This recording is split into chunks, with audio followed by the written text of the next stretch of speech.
one of the gifts that Facebook gave us, it said that you have a technology architecture of an ISP, but you can have many business models on top of it. And one business model is that who pays for the ISP, the customer pays.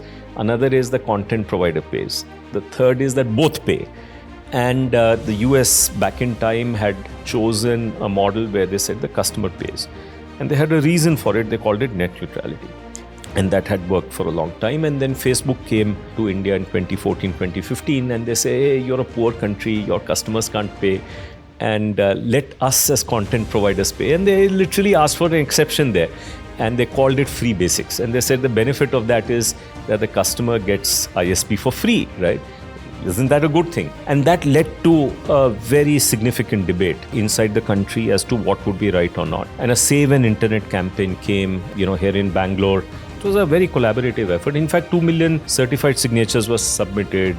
Government of India took a stance in favor of preserving net neutrality. That 3-page policy that came is taught in many law schools across the world as a very well-written policy. And then we saw that President Trump in his first term appointed person as FCC chair. His name is Ajit Pai. And he genuinely felt that net neutrality had outlived its utility in the US. So he made a case for getting rid of net neutrality. And of course, that meant that the content providers, which is Facebook, YouTube, Netflix, and others, will also have to pay the ISP, which they didn't want to. So they went to court preemptively to justify preserving the net neutrality policy.